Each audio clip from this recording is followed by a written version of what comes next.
We are now talking to Dynasty Nerds, fantasy football writer and podcaster, Mr. Garret Price. Garret, what's up, man? How's it going, guys? We're good, man. I mean, obviously, I'm ranting about the Jets and making me want to throw up about Zach Wilson. This team is so much better than right now.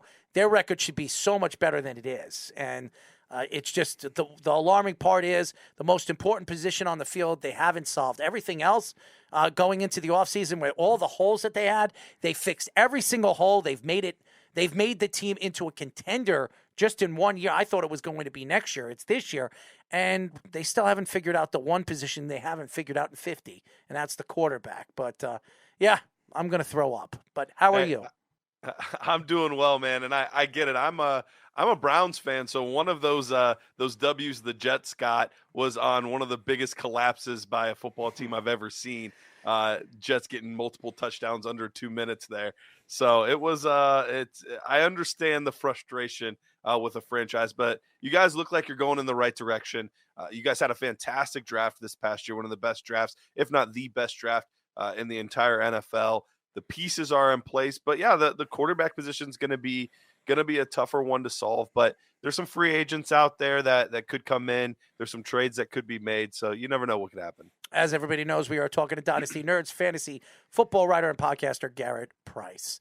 So Garret, let's get into it because fantasy has been all over the place. Injuries have been all over the place. I have two quarterbacks this week are playing with byes, and I have to decide if I'm going to bring in Carr or Goff. Some people are telling me Goff. Other people saying Goff stinks, bring in Carr. I have no idea where I'm going. But when you look at the big picture right now in the NFL, what has surprised you more than anything so far, really later into the season? Well, in the entire NFL, I mean, we've had quite a few surprising things this year, but I think the biggest surprise has probably been the Denver Broncos, and not in a good way.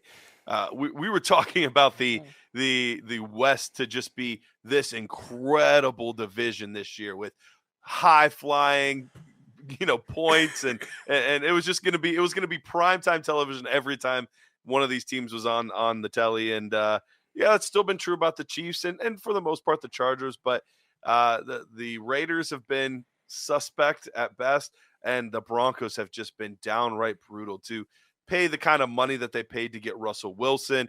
They bring in a new head coach. It looked like they had all the pieces as far as the receiving core, running backs, and all this stuff. And it's tough to imagine a much bigger flop from an NFL team perspective.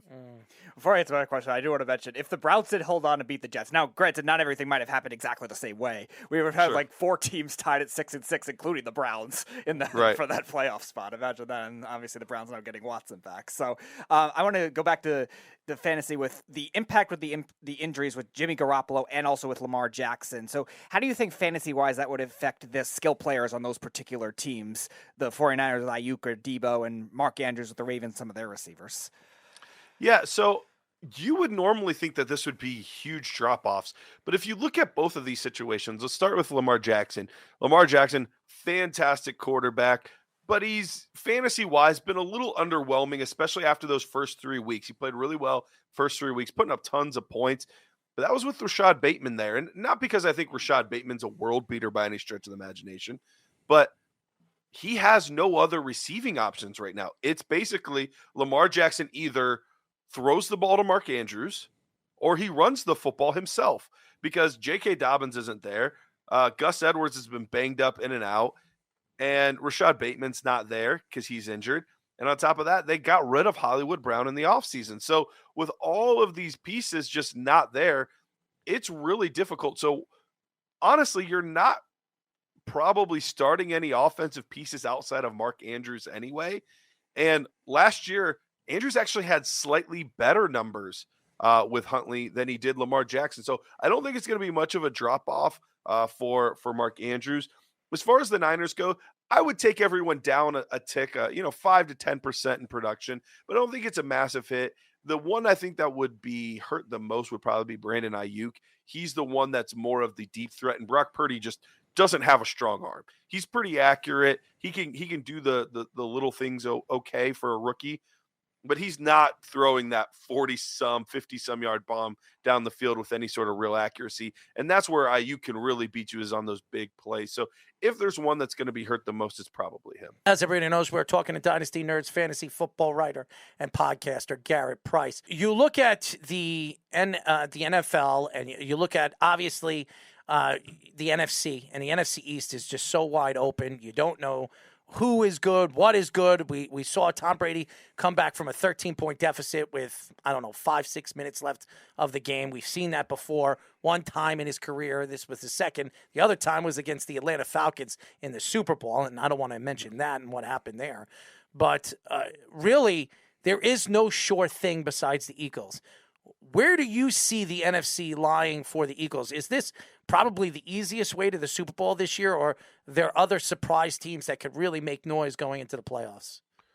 The only two teams I really see giving them any sort of I shouldn't say there's three teams. There's three teams that I think will make things difficult for them.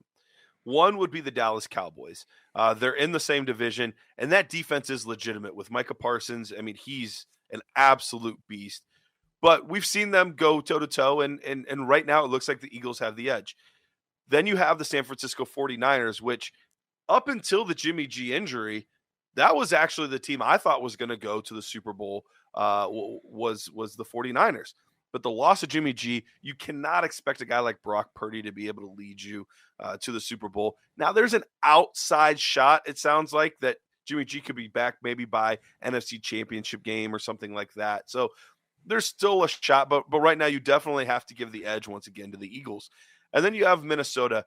Minnesota has been very interesting because I think it's a little more smoke and mirrors than it is legitimate.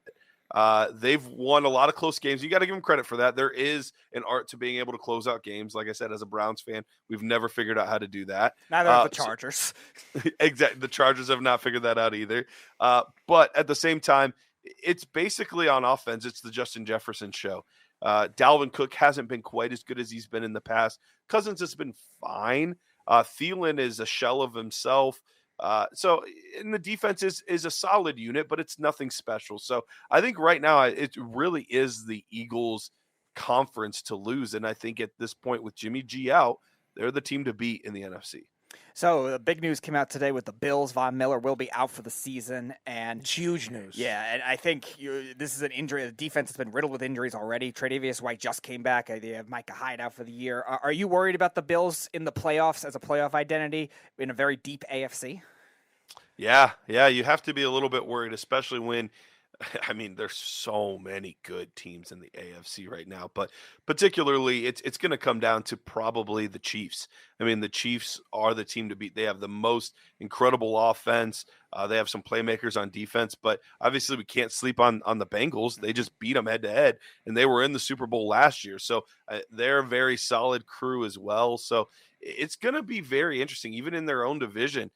They have the Dolphins, who I know that there's still a lot of question marks. They're probably a year ahead of where people expected. And even the Jets, I know, I don't think anyone's calling for them to go to the Super Bowl this year necessarily, but they're a solid group that could, if you make too many mistakes in a wild card game or something like that, you could get gooped and you could get knocked out. So it's a really, really difficult conference right now. And missing a piece like Von Miller, a guy that can get to the quarterback in a conference with so many good quarterbacks, that hurts. As everyone knows, we are talking to Dynasty Nerds, fantasy football writer and podcaster, Garret Price. Garret, you look at the quarterback play this year, and you mentioned Russell Wilson, Justin Herbert. Everybody thought that this guy was going to take 2 steps forward. I think he's taken 2 steps back. Maybe it's because of the offensive line situation and where they are, the wide receivers, the injuries, Keenan, and obviously the other weapons that they had, and they don't even know who their running back is. I think they've lost that. And really the other quarterbacks, Josh Allen, he looked good in the beginning of the year. The only sure thing right now that we have seen so far in the AFC is Tua and Patrick Mahomes. That's really it. There's nobody else that I could see through. And Joe Burrow, okay? You want to put Joe Burrow? Yeah. Joe Burrow's the other one. Everybody else, I mean, Deshaun Watson just came back. He looked like garbage. I mean, and you know that. I think you're a Cleveland Brown fan, if I'm not mistaken. That's correct. And Lamar Jackson, he's been horrible this year.